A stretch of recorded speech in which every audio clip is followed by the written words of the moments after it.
welcome back to your fourth stimulus check and news update. In today's update, we have a lot of news to get into, but first, if you would like to receive 2 free stocks from Webull valued up to $2,300, make sure to claim them by clicking my link, which you'll find in the description box below. Okay, so jumping right into the update for today, for those of you that currently live in the state of California, the first batch of stimulus payments have already begun going out. Already, 600,000 direct payments have been issued worth approximately $354 million. If you didn't receive any of this money, not to worry, as the next round of payments will begin going out at some point in the middle of September. Eligibility for these payments are based on 2020 tax returns, and taxpayers who earn $75,000 or less will receive these payments. Also, for those claiming at least one dependent, they could receive an additional $500. Some of the other states that have also had their own relief check programs include Colorado, Maryland, New Mexico, Florida, Georgia, Michigan, New York, Tennessee, and Texas. In Tennessee, Michigan, Georgia, and Florida, the payments went to teachers. In Texas, there was nothing actually statewide, but Fort Worth, Arlington, and Denton increased the pay of district employees by a certain percentage. In Irving, Texas, a $2,000 bonus was handed out to staff who returned to classrooms in September. For New Yorkers, if you're an undocumented worker, you're eligible to receive an undisclosed amount of financial aid as long as you made less than $26,208 in 2020. So a lot of different relief programs throughout the United States depending on where you live. And with that said, let me know in the comment section below whether or not you were eligible for any of these payments. Also, do you believe that your state should have more relief available? Let me know what your thoughts are in the comment section below. Some other relief currently on the horizon, although not yet signed into law, is a tax credit for first-time homebuyers. During Joe Biden's presidential campaign, he promised a tax credit worth up to $15,000 for those looking to buy a home for the very first time. Being that the prices for homes have exploded during 2021, a credit like this one would certainly help a lot of people out. The fact is, many people have been saving like crazy over the past couple years to afford their down payment and other upfront costs, only to realize the homes they once could have afforded are no longer in the same price range. So back in late April, a bill was introduced called the First Time Homebuyer Act. This bill was introduced in the House and would create a refundable tax credit worth up to 10% of the purchase price or $15,000 for the purchase of a home. To be eligible for this credit, you would think the person would need to be a first-time homebuyer, and while that's true, you would also be eligible as long as you have not owned or purchased a home in the past 3 years. So if maybe you were previously a homeowner, but then you had to sell for whatever reason, as long as you sold your home and have been renting for the past 3 years, you would also be eligible for this credit. Additionally, you would also need to have an income at or below 160% of your area's median income and be purchasing a home at or below 110% of your area's median purchase price. Again, even though this bill hasn't been signed into law, it is still being talked about. Another first-time homebuyer bill currently stuck and not yet signed into law is the Down Payment Towards Equity Act of 2021. In this proposed bill, there would be grants worth up to $25,000 for down payments through the U.S. Department of Housing and Urban Development. So this would actually be a grant rather than a tax credit. Now, in order to qualify for this money, you would need to meet certain income thresholds and also be a first-generation homebuyer. This means that in order to qualify, your parents or guardians must have never owned a home during their lifetime. So obviously there are definitely a lot more hoops to qualify for this relief.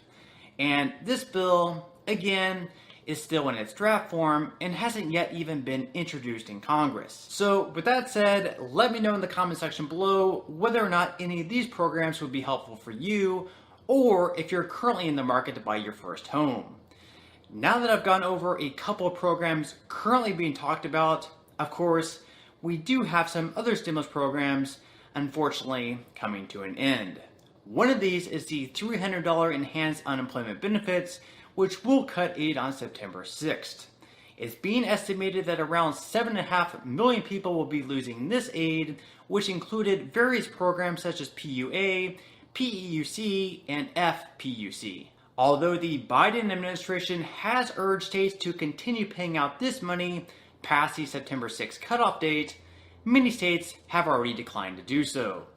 In fact, around half of these states actually cut the $300 plus up early, believing it to be a disincentive for people to return to work. Then, one of the states that you would normally expect to keep this aid going, Oregon, said that the money that they received has already been used on other priorities. With that said, while it looks like we probably won't see an extension of the unemployment benefits right away and they will lapse on September 6th, some progressive Democrats in Congress are looking to include an extension of those unemployment benefits in the $3.5 trillion bill, which they hope to pass through reconciliation. With that said, let me know in the comment section below whether or not you think the unemployment benefits should be extended through the rest of this year.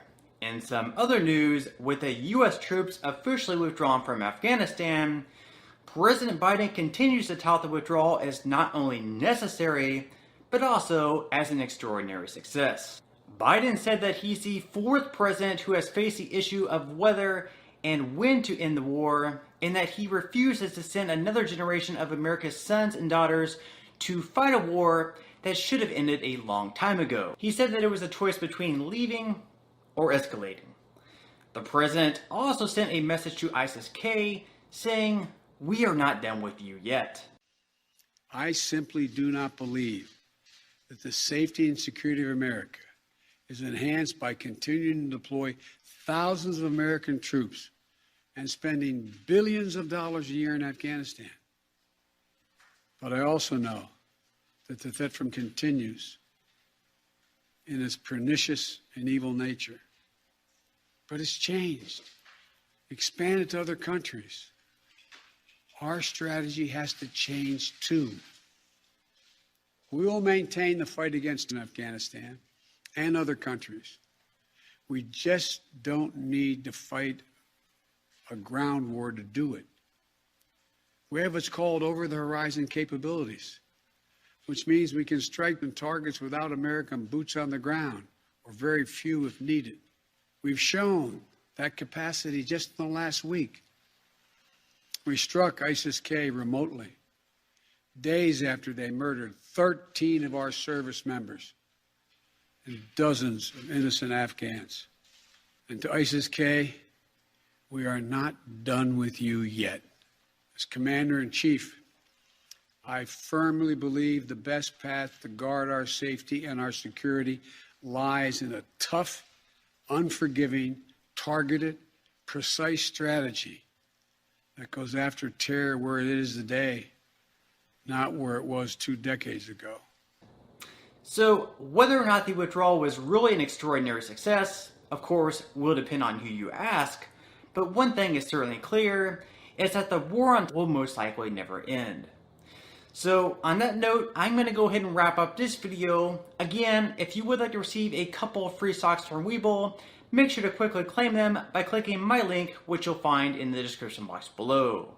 To receive the first stock, you will need to fully open an account. Then, to receive the second free stock, which will be valued up to $2,000, you'll need to make a qualifying deposit of at least $5. Even if you aren't all that interested in investing or continuing to invest at this point in time, you can always sell the free stocks that you receive and transfer that money, however much they're worth, right back to your bank account.